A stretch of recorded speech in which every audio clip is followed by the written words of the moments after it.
네, 한 주간 평안하셨습니까? 네, 이제 다시 마가복음으로 돌아왔습니다. 마가복음 8장 22절부터 26절을 보시면 예수님께서 맹인을 고쳐주시고 눈뜨게 하시는 그런 장면을 볼 수 있죠. 우리는 이제까지 수많은 기적을 지나왔기 때문에 이것도 하나의 그냥 기적으로 끝나는구나 그렇게 생각할지 모르겠지만 여기에는 큰 의미가 있다라고 말씀을 드렸습니다.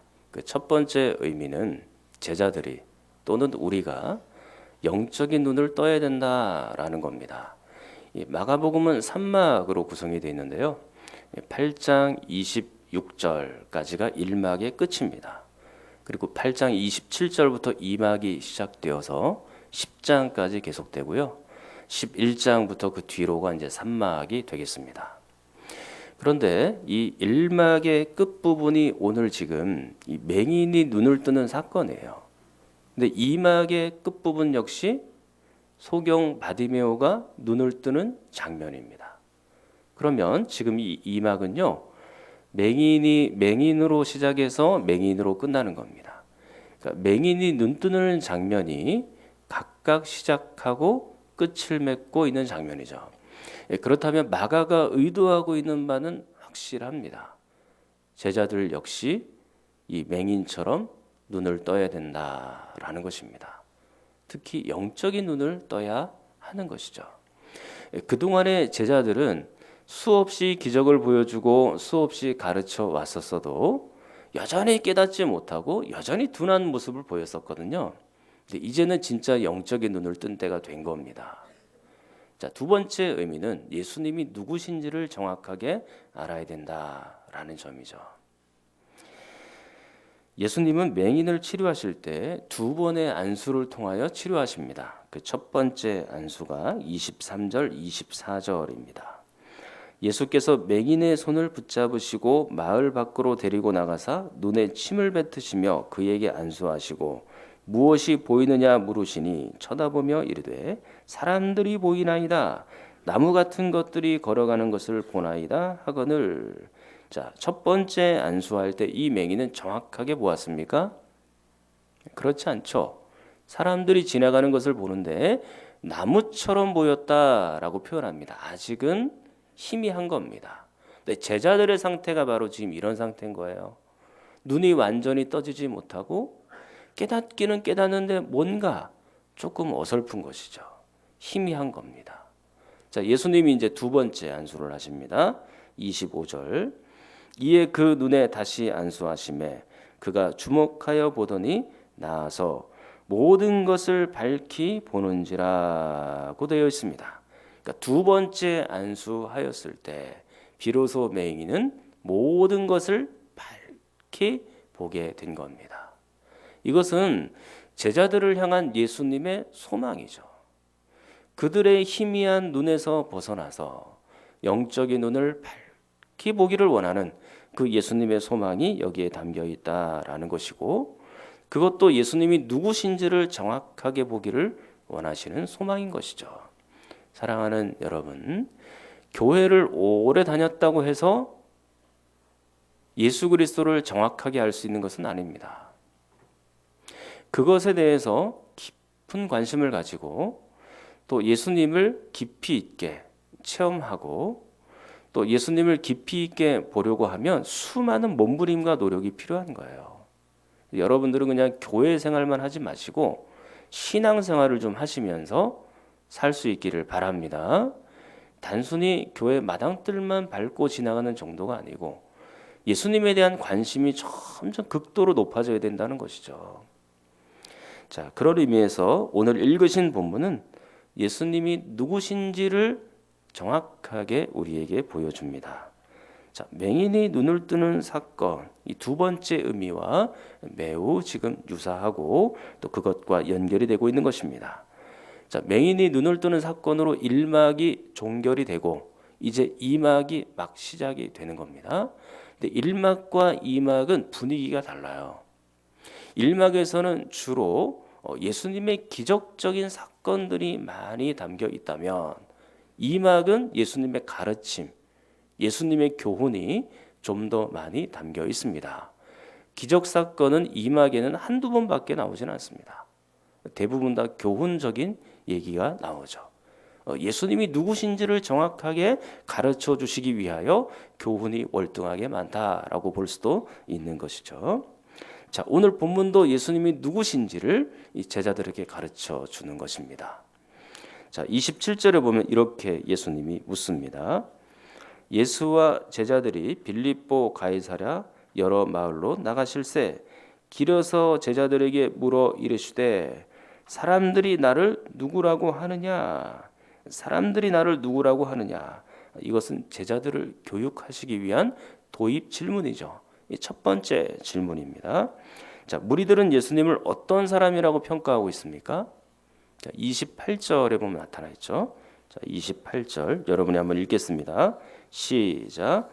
제자들이 여짜와 이르되 세례 요한이라 하고 더러는 엘리야 더러는 선지자 중에 하나라 하나이다. 자, 사람들은 예수님을 누구라고 하였죠? 세례 요한, 엘리야, 선지자 중에 하나라고 그렇게 표현되어 있죠. 자, 6장 14절로 16절을 한번 여러분들이 보십시오. 거기에도 예수님에 대한 사람들의 비슷한 평가가 들어 있습니다. 이에 예수의 이름이 드러난지라 헤롯 왕이 듣고 이르되 이는 세례 요한이 죽은 자 가운데서 살아났도다. 그러므로 이런 능력이 그 속에서 일어나느니라 하고 어떤 이는 그가 엘리야라 하고 또 어떤 이는 그가 선지자니 옛 선지자 중에 하나와 같다 하되 헤롯은 듣고 이르되 내가 목벤 요한 그가 살아났다 하더라. 자, 8장과 지금 유사하죠? 무리들은 예수님에 대해서 세례 요한, 엘리야 또는 선지자 중에 하나라고 그렇게 평가를 하고 있는 겁니다. 자, 지금부터 한 번 이렇게 살펴보도록 하겠습니다. 먼저 세례 요한입니다. 자, 헤롯은 이 세례 요한을 목벤 일이 있습니다. 그러니까 세례 요한이 순교를 당한 것이죠. 그런데 이 예수님께서 활동하는 모습을 보니까 마치 세례 요한이 부활한 것처럼 그렇게 보여진단 말이에요. 그러나 세례 요한이 살아있을 때 정작 자신은 어떤 사람이라고 표현을 했습니까? 세례 요한은 자신과 예수님이 도무지 비교조차 할 수 없을 정도로 예수님은 매우 큰 분이라고 생각을 해왔었죠. 마가복음 1장 6절로 8절에 기록이 되어 있습니다. 요한은 낙타 털옷을 입고 허리에 가죽띠를 띠고 메뚜기와 석청을 먹더라. 그가 전파하여 이르되 나보다 능력 많으신 이가 내 뒤에 오시나니 나는 굽혀 그의 신발끈을 풀기도 감당하지 못하겠노라. 나는 너희에게 물로 세례를 베풀었거니와 그는 너희에게 성령으로 세례를 베푸시리라고 했습니다. 세례 요한은 자신이 예수님의 신발끈을 풀기도조차 어려운 그런 연약한 존재라고 예수님에 비하면 나는 아무것도 아니라고 그렇게 세례 요한은 자기 자신을 낮추어 표현하였죠. 그럼에도 불구하고 세상에 있는 사람들은 예수님을 세례 요한과 동급으로 본 겁니다. 사실은 이것은 바른 시각은 아닙니다. 자, 그리고 세상 사람들이 예수님에 대해서 어떻게 평가를 했죠? 엘리야라고 평가를 했죠. 구약 성경 맨 마지막 성경이 뭡니까? 말라기죠. 그 말라기에 보면 이 엘리야에 대하여 예언하는 장면이 나옵니다. 말라기 4장 5절 6절입니다. 보라, 여호와의 크고 두려운 날이 이르기 전에 내가 선지자 엘리야를 너희에게 보내리니 그가 아버지의 마음을 자녀에게로 돌이키게 하고 자녀들의 마음을 그들의 아버지에게로 돌이키게 하리라. 돌이키지 아니하면 두렵건대 내가 와서 저주로 그 땅을 칠까 하노라 하시니라고 말합니다. 그러니까 말라기에서 엘리야와 같은 선지자를 보내주시리라 예언하고 있죠. 그러니까 말라기가 쓰여질 당시에는 엘리야는 이미 죽고 없어요. 말라기보다 엘리야는 400년 전의 사람입니다. 굉장히 오래전에 있는 사람이니까 이 말라기 시대에는 엘리야는 없었던 것이죠. 그럼에도 불구하고 이 구약에 있는 성도들 이스라엘 백성들은 엘리야와 비슷한 일들을 감당하는 어떠한 사람을 기다리고 있었다라는 것입니다. 실제로 이 말라기가 쓰여지고 난 다음에 400년 뒤에, 정확하게 400년 뒤에 이 한 사람이, 엘리야와 같은 사람이 옵니다. 그 사람이 누굴까요? 예수님이라고 그러시면 안 돼요. 아직은. 그 사람이 누구냐면 바로 세례 요한인 것입니다. 세례 요한의 모습이나 그리고 세례 요한의 사역하는 스타일이 지금 엘리야와 많이 닮아 있기 때문에 그런 것이에요. 자, 엘리야와 같은 사람이 와서 사람들을 회개시키고, 그리고 결정적으로는 엘리야와 비슷한 사람이 와야 메시아가 올 수 있다라고 믿었기 때문에 이 엘리야와 같은 사람이 오기를 굉장히 기다렸죠. 근데 그의 모습 역시 엘리야와 매우 유사합니다. 세례 요한은 그 겉옷을, 어떤 옷을 입고 다녔나요? 낙타 털옷을 입었고, 그리고 가죽 허리띠를 띠었거든요. 근데 이건 구약의 엘리야와 매우 흡사한 모습이에요. 열왕기하 1장 8절에 보면 이렇게 되어 있습니다. 그들이 그에게 대답하되 그는 털이 많은 사람인데 허리에 가죽띠를 띠었더이다 하니 왕이 이르되 그는 디셉 사람 엘리야로다고 했습니다. 그러니까 구약의 엘리야와 세례 요한의 그 겉에 있는 복장이 매우 유사하죠. 그리고 그의 사역 역시 매우 닮아 있습니다. 이 엘리야의 사역은 사람들을 아버지께로 돌아오게 하는 그런 일들을 할 거예요. 근데 세례 요한 역시 많은 사람들을 아버지께로 회개케 하는, 즉 돌아오게 하는 그런 역할들을 세례 요한이 감당했던 것이죠. 둘 다 닮아 있는 것입니다. 그래서 예수님께서 이 엘리야와 세례 요한의 관계를 이렇게 평가하고 말씀하셨습니다. 마태복음 11장 11절로 14절입니다. 내가 진실로 너희에게 말하노니 여자가 낳은 자 중에 세례 요한보다 큰 이가 일어남이 없도다. 그러나 천국에서는 극히 작은 자라도 그보다 크니라. 세례 요한의 때부터 지금까지 천국은 침노를 당하나니 침노하는 자는 빼앗느니라. 모든 선지자와 율법이 예언한 것은 요한까지니 만일 너희가 즐겨 받을진대 오리라 한 엘리야가 곧 이 사람이니라고 했습니다. 예수님은 말라기 4장에서 오리라 한 엘리야, 그가 누구라고 말합니까? 세례 요한이라고 지금 말하고 있는 것입니다. 그런데 무리들은 예수님을 이 세례 요한과 엘리야와 동급으로 생각을 했죠. 예수님은 그분들과 동급은 아닙니다. 자, 그리고 무리들은 예수님을 어떤 분으로 또 생각했나요? 선지자 중에 한 사람이라고 생각을 했습니다. 이것은 니고데모의 시각을 빌어서 보면 잘 알 수 있습니다. 자, 니고데모가 요한복음 3장 1절 2절에 등장하는데요. 거기 보면 이렇게 되어 있습니다. 그런데 바리새인 중에 니고데모라 하는 사람이 있으니 유대인의 지도자라. 그가 밤에 예수께 와서 이르되 랍비여 우리가 당신은 하나님께로부터 오신 선생인 줄 아나이다. 하나님이 함께 하시지 아니하시면 당신이 행하시는 이 표적을 아무도 할 수 없음이니이다. 자, 여기서 니고데모가 예수님을 뭐라고 부릅니까? 랍비라고 불렀죠. 랍비는 곧 선생님, 그런 의미예요. 그리고 하나님께로부터 온 선생이라고 표현했지 않습니까? 이건 곧 구약의 선지자를 말하고 있는 것입니다. 그러니까 하나님께서 예수님을 선지자로 보내었다, 그렇게 생각하고 말하고 있는 거죠. 자, 이렇게 예수님께 대한 평가가 세례 요한, 엘리야, 그리고 선지자 중에 하나라고 표현이 되어 있습니다. 이 말이 틀린 것은 아니지만 그렇다고 맞는 것도 아닙니다. 지금 이 언급된 사람들과 함께 예수님이 비슷하게는 보여요. 자, 어떤 의미에서 비슷하게 보이냐면 하나님께로 백성들을 인도한다라는 점에서는 비슷합니다, 사역이. 그러나 결코 동급은 아니죠. 세례 요한과 엘리야와 선지자 중에 하나와 같지 않고 그분은 이 모든 사람들과 비교할 수 없을 정도로 매우 크신 분이다라는 것을 아셔야 되는 것입니다. 그러나 그럼에도 불구하고 사람들은 여전히 세례 요한으로 엘리야로 선지자 중에 하나로 그렇게 생각을 해 왔던 것이죠.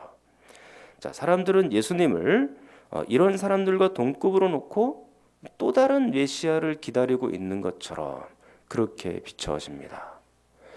그래서 그런지 몰라도 세례 요한조차 예수님께 대하여 이렇게 물어본 적이 있어요. 누가복음 7장 19절입니다. 요한이 그 제자 중 둘을 불러 주께 보내어 이르되 오실 그이가 당신이오니까 우리가 다른 일을 기다리오리까 하라 하매. 그러니까 세례 요한조차 예수님이 메시아인지 정확하게 확신하지 못했다라는 말입니다. 그러므로 사람들의 눈은 여전히 완전히 열린 상태는 아니에요. 희미한 것이죠. 예수님께 대하여 이 눈이 완벽하게 열린 상태가 아니고 지금 벳세다 그 맹인에게 1차로 안수했었을 때처럼 그렇게 희미하게 볼 수 있을 상태다라는 거죠. 자, 이제 예수님께서 두 번째 질문을 하십니다. 자, 29절에 나옵니다. 29절. 또 물으시되 너희는 나를 누구라 하느냐. 예수님의 첫 번째 질문은 사람들이 나를 누구라고 부르니? 그렇게 첫 번째 질문을 했죠. 근데 두 번째 질문은 뭐예요? 그러면 너희는 나를 누구라고 하느냐? 이번에는 무리들이 아니라 제자들이 예수님을 얼마나 알고 있는지, 예수님을 얼마나 정확하게 알고 있는지를 지금 묻고 있는 것입니다. 그때 베드로가 이렇게 대답합니다. 29절 하반절입니다.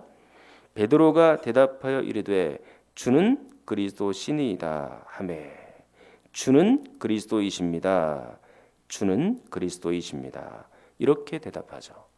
이 주라는 말이 주님은 나의 인생의 주인, 나의 영혼의 주인, 나의 모든 것의 주인, 그렇게 표현될 수 있는 말이에요. 그러나 이 주라는 말이 원문에는 보이지 않습니다. 이 주라는 말이 원문에는 삭제되어 있어요. 그러니까 직역하면 이겁니다. 당신은 그리스도이십니다.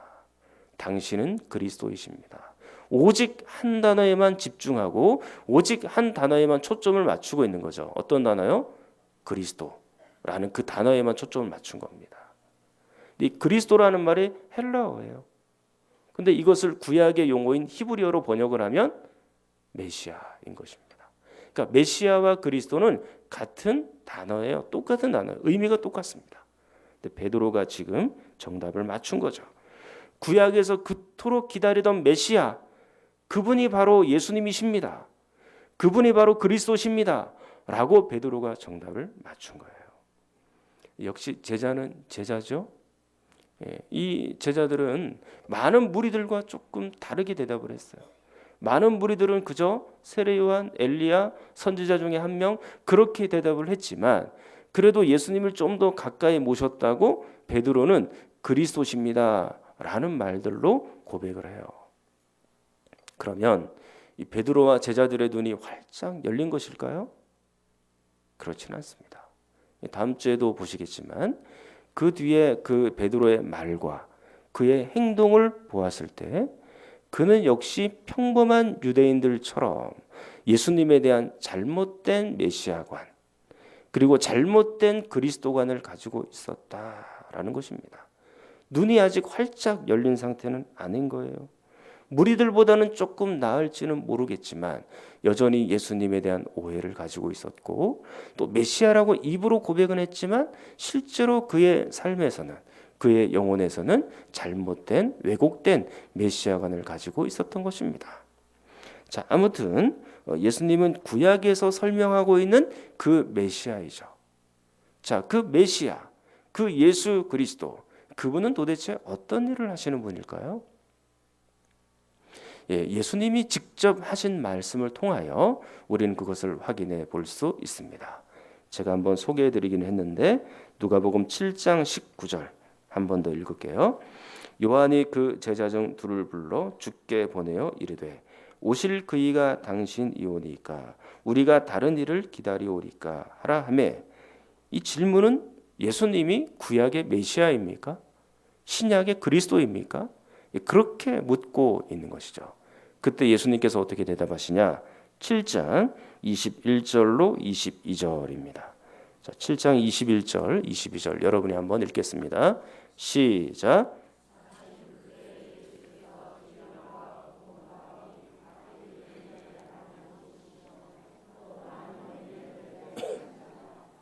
예수께서 대답하여 이르시되 너희가 가서 보고 들은 것을 요한에게 알리되 맹인이 보며 못 걷는 사람이 걸으며 나병 환자가 깨끗함을 받으며 귀먹은 사람이 들으며 죽은 자가 살아나며 가난한 자에게 복음이 전파된다 하라. 아멘. 자, 여러분, 이것은 회복을 말하는 거예요. 메시아 그리스도께서 오시면 이런 회복이 있다라는 것을 우리에게 가르쳐주고 있는 것입니다. 맹인이 눈을 뜨고 못 걷던 사람들이 걷게 되고 나병 환자가 깨끗하게 치료함을 받고 귀가 안 들리던 사람이 듣게 되고 죽은 자가 심지어는 살아나게 되고 가난한 자에게 복음이 전파된다고. 메시아가 오시면 그리스도께서 당도했으니 이런 일들이 일어난다라고 우리에게 지금 말씀해 놓고 있는 것입니다. 여러분들에게 이런 회복이 있기를 축원합니다. 이런 회복은 단순히 우리의 육체와 우리의 삶의 회복만을 말하는 것이 아닙니다. 여러분들의 영혼의 회복을 말하는 것입니다. 영적으로 어두워져 있고 여러분들의 영혼이 죽어 있었으나 메시아 예수 그리스도께서 오시면 여러분들의 모든 죽었던 영혼이 살아나고 다시 한번 소생하게 되고 회복된다라는 것을 우리에게 보여주고 있는 것이죠. 이 예수님이 하신 말씀은요, 구약 성경에 있는 이사야서 말씀을 반영하여 우리에게 들려주고 있는 것입니다. 이사야 성경에 보면 35장, 42장, 61장에 각각 그 내용들이 기록이 되어 있습니다. 자, 먼저 제가 한번 이사야 35장 5절부터 6절 말씀을 읽어드릴게요. 그때의 맹인의 눈이 밝을 것이며 못 듣는 사람의 귀가 열릴 것이며 그때 저는 자는 사슴같이 뜰 것이며 말 못하는 자의 혀는 노래하리니. 자, 이사야 42장 7절입니다. 내가 눈먼 자들의 눈을 밝히며 갇힌 자를 감옥에서 이끌어내며 흑암에 앉은 자를 감방에서 나오게 하리라. 이사야 61장 1절 같이 읽겠습니다. 주 여호와의 영이 내게 내리셨으니 이는 여호와께서 내게 기름을 부으사 가난한 자에게 아름다운 소식을 전하게 하려 하심이라. 나를 보내사 마음이 상한 자를 고치며 포로된 자에게 자유를 갇힌 자에게 노임을 선포하며. 아멘. 어떻습니까? 예수님이 하신 말씀과 지금 동일한 것이죠. 예수님께서 이사야서 말씀을 반영하여 우리에게 말씀해 놓고 있는 겁니다. 그리고 예수님이 좀 더 직접적으로 우리에게 말씀하신 적이 있습니다. 자, 누가복음 4장입니다.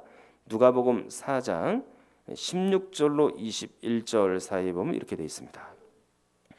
예수께서 그 자라신 곳 나사렛에 이르사 안식일에 늘 하시던 대로 회당에 들어가서 성경을 읽으려고 서심해 선지자 이사야의 글을 들이거늘 책을 펴서 이렇게 기록된 데를 찾으시니. 자, 어디 성경을 지금 펴고 계십니까? 구약 성경 이사야서를 말씀하고 계시죠. 계속해서 18절을 보십시오. 주의 성령이 내게 임하셨으니 이는 가난한 자에게 복음을 전하게 하시려고 내게 기름을 부으시고. 여러분, 이 기름 부었다라는 용어가 나오잖아요. 이게 바로 메시아, 이게 곧 그리스도, 그런 의미예요. 자, 계속해서 나를 보내사 포로된 자에게 자유를, 눈먼 자에게 다시 보게 함을 전파하며 눌린 자를 자유롭게 하고 주의 은혜의 해를 전파하게 하려 하심이라 하였더라. 여러분, 이 말씀 어디서 보았나요? 이사야서 61장에서 이미 우리가 보았던 말씀이죠. 그리고 나서 20절, 21절 계속해서 책을 덮어 그 맡은 자에게 주시고 앉으시니 회당에 있는 자들이 다 주목하여 보더라. 이에 예수께서 그들에게 말씀하시되 이 글이 오늘 너희 귀에 응하였느니라 하시니 그랬습니다.